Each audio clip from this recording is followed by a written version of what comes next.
Le Grand Matin Sud Radio, 7h, 8h30, Patrick Roger. Elisabeth Lévy sans interdit. Bonjour Elisabeth Lévy. Bonjour Patrick, bonjour à tous. Alors vous voulez nous parler des Jeux Olympiques. Il y a certains qui défendent un patriotisme derrière ces Jeux Olympiques. Et sur les réseaux sociaux, il y a aussi le JO-bashing qui bat son plein. Oui, alors Anne Hidalgo est très en colère. Non seulement les TikTokers rivalisent dans l'humour plus ou moins distingué sur sa baignade qu'elle a annoncé dans la scène, avec un hashtag que je ne citerai pas invitant à aller s'y soulager ce jour-là, mais des influenceurs mal embouchés s'emploient à dissuader les touristes de venir à Paris cet été. Alors par exemple, il y a une vidéo d'une certaine Miranda Banana qui d'habitude a peut-être 20 000 abonnés, mais là elle a fait 750 000 vues et voilà ce qu'elle dit. Ne venez pas, annulez tout, votre vol, votre Airbnb, vos billets. Tous évoquent alors la circulation infernale, le prix des transports en commun, les musées fermés et même les fameuses punaises de lit qui reviennent. Et nombre d'étrangers aussi qui vivent à Paris, qui font des vidéos tout le temps, eh bien eux aussi tentent de décourager leurs compatriotes en leur annonçant qu'ils vivront un enfer. Donc mercredi dernier au Conseil de Paris, Anne Hidalgo a poussé une grosse gueulante contre les Cassandres et les peines à jouir. Alors je me suis un peu senti visé, mais j'aimerais bien savoir de quoi je devrais jouir. De ne pas pouvoir traverser la Seine même à pied, d'avoir un QR code pour rentrer chez moi, de ne pas pouvoir me faire livrer, ça on nous l'a dit hier, qu'il fallait renoncer aux livraisons, de voir Paris quadrillé par la police, de l'absence des Parisiens ou de devoir payer la facture pendant 10 ans et sans doute plus. Bon, en somme, Elisabeth Lévy, votre petit confort personnel passe avant les intérêts de la France, alors. Oui, eh bien encore faudrait-il me démontrer, cher Patrick, que la France gagnera quelque chose à ce grand barnum olympique qui met nos forces de l'ordre sur les dents, même si, comme on l'a entendu au journal, il y en aura dans d'autres endroits. Au-delà de la blague, Patrick, ça pose une question intéressante. Jusqu'où doit aller le patriotisme? Alors bien sûr, si on était en guerre, ce serait un devoir de défendre mon pays, et je dois dire que si je devais m'acheter une voiture, j'essaierais peut-être d'acheter une voiture française, mais je refuse de m'enthousiasmer sur commande pour les grands raouts qu'aime l'époque de la fête de la musique aux Jeux Olympiques, et j'en ai marre aussi, ça vraiment, que des gens qui hurlent au populisme quand on leur dit que la France doit protéger ses frontières et ses mœurs se découvrent tout d'un coup patriotes pour les compétitions sportives et les autres célébrations mondialisées. Oui, c'est précisément parce que j'aime la France et que j'aime Paris que je ne veux pas que mes amis étrangers découvrent une ville paralysée, la ville paralysée et disneylandisée que nous préparent les autorités olympiques et Madame Hidalgo, et puis l'esprit français comme le chantait Georges Brassens. C'est précisément le refus de marcher au pas. Ah bon, il n'y a pas de musique, tant pis. On va écouter un petit Brassens. Oui. Écoutez. C'est pas grave. Je vous la chanterai pas. Oui. Je vais être sympa. Éric Revel, un peu trop peine à jouir quand même, Elisabeth Lévy, non ? Je connais le point de vue d'Elisabeth Lévy sur les Jeux Olympiques. J'ai déjà entendu s'exprimer sur le sujet. Bon, moi, je pense pas. Je vais vous dire, je suis victime comme tout le monde de tout ce qui se passe. Oui. Attendez, vous circulez un peu de temps en temps à vélo, en voiture, dans Paris. Enfin, c'est infaisable. Non.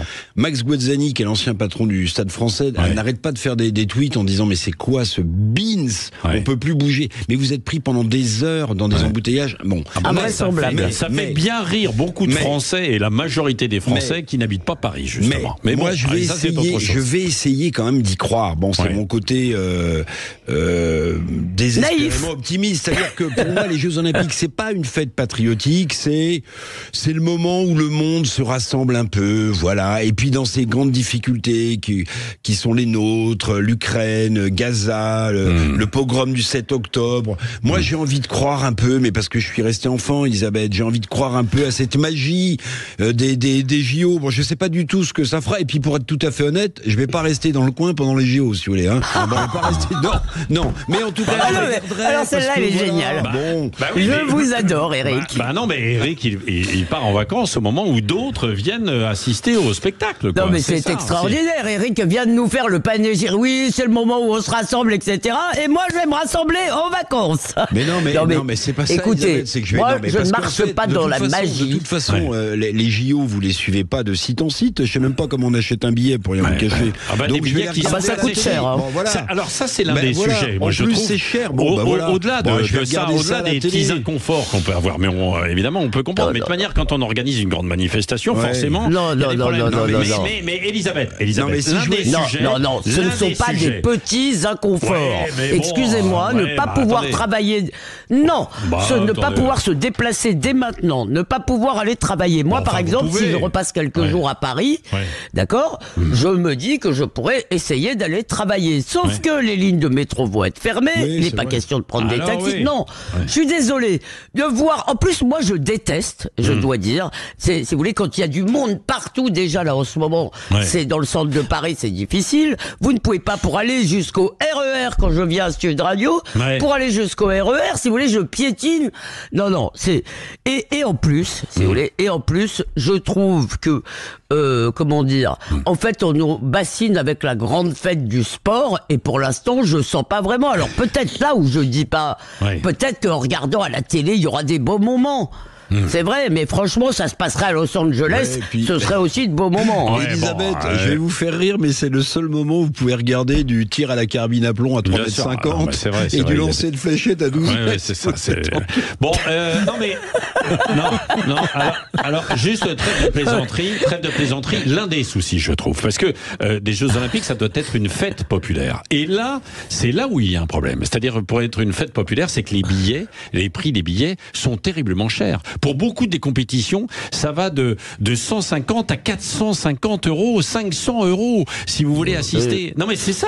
C'est plus cher même, pour les finales, etc. C'est beaucoup plus cher. Pour les finales, c'est encore plus cher, quoi. Bon, tiens, on vous enverra un petit billet, Elisabeth Lévy, pour voir si vous irez assister à une compétition. Comment il a dit, comment m'a dit Eric, le tir à plomb comprimé à 3,5 m. Pas le tir à plomb.